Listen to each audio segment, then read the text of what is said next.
ang pwede mo maubra at the same time nga parang mambal na dako ang expectation sa mo right now, like the comeback Iloilo City with the pageant? Well, yeah, I've been seeing a lot of posts online that I've been compared to like the previous winner of Miss Universe, Miss Uzabini Tunzi. And as much as, of course, I appreciate that because people, they saw potential in you and they think that I could make it to the internationals. But at the same time, I am Alexi. I am a different person. We came from a different background. And I just want people... Thank you. I just want people to know that I'm really different. Of course, I'm from Iloilo. I'm proud of where I came from. I'm proud of my roots. And when it comes to preparation, my team, we've been preparing for this for the whole long time. Even the people of Leon, they're very excited. And right now, together with the Iloilo City and everyone from the team, I'm excited. I'm actually willing to work more than my best. And anything as long for the honor and pride of Iloilo, I'm willing to give it all. What do you feel about something na gina-compare ang inyo pics with Michelle D, the throwback pictures and the current pictures? Like, it's a big thing for the people in social media. Well, to be honest, I think everyone knows maybe that I'm androgynous. There's days I'm feminine, there's days I'm masculine. And it feels great because I don't need to hide to the universe of what I am. Because when we talk about authenticity, we let the person be what they are. Because in the end of the day, if I'm gonna be hiding that something I'm not, then I'm not gonna be happy. How can I advocate and promote, empowerment and happiness if me myself I'm not possessing the same value?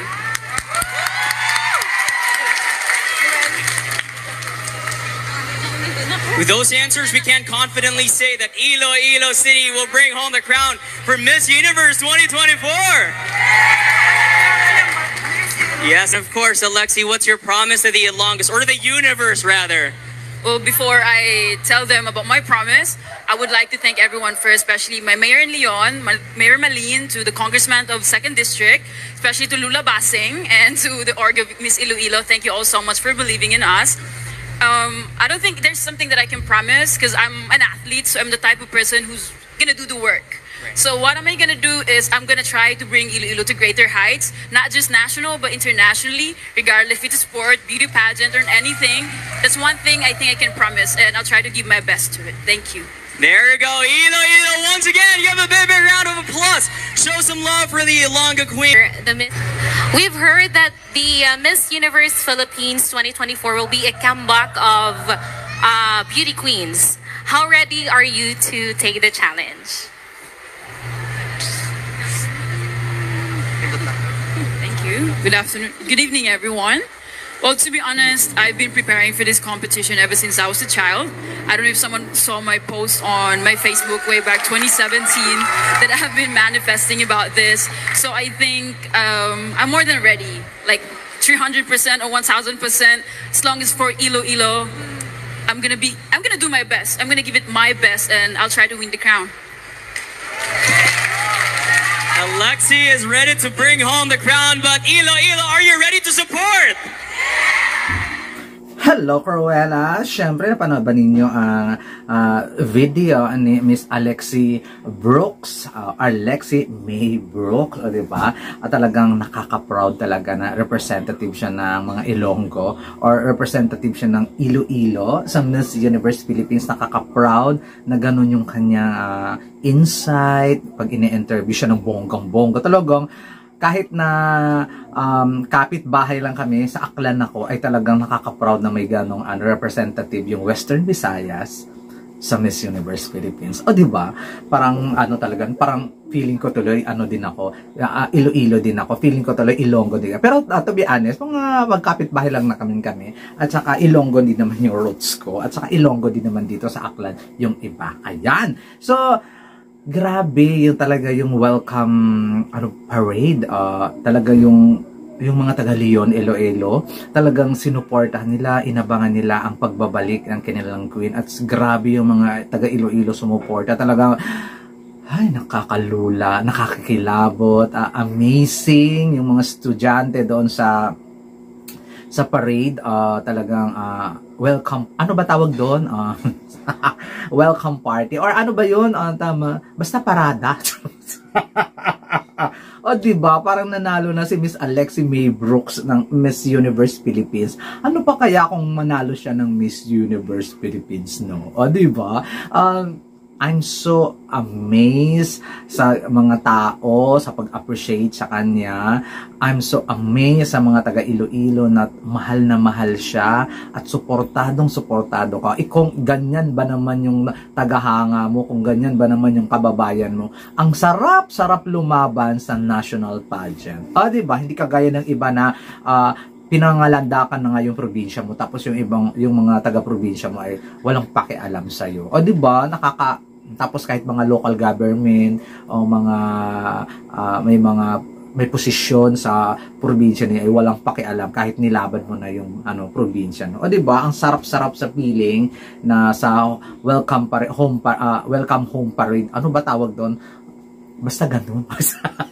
Welcome home parade ni Alexi May Brooks ay may ganung sumasalubong sa kanya at sobrang amazing, sobrang yung ano ba tawag dito, nakakataba ng puso para kay Alexi. Na-appreciate siya, minamahal siya, at talagang todo suporta, at talagang kiniklaim na nila na sila ang manalo sa Miss Universe Philippines, at kiniklaim na talaga nila na mag-represent si Alexi Brooks ng Pilipinas sa Miss Universe competition. Gusto ko yung ganyang mindset kasi syempre, di ba?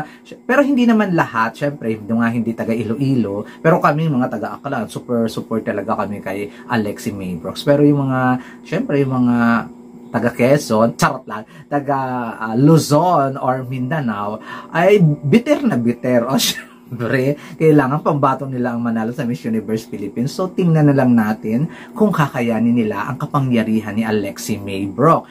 Ayun, at nakita naman ninyo, panood naman ninyo yung press conference ni Alexi May Brooks, kung gaano siya kabongga when it comes sa sagutan talaga, at kung gaano ka-genuine at saka authentic ang puso niya na ilaban niya ang Iloilo sa Miss Universe Philippines. I'm so excited talaga, sobrang excited sa mangyayari at sa mga preparation, kung ano nga ba ang bagong ipapakita niya sa national pageant. At good luck talaga lang naman, at nagsisidatingan na yung mga makakalaban niya. Nandito na si Cyril Payumo, may Miss Batangas na rin, tapos may Miss Cavite later, tapos may Miss kung ano-ano pang mga probinsya na nag-held ng kanilang mga pageant. At itong si Alexi Brooks ay talagang nandito sa tuktok at talagang front runner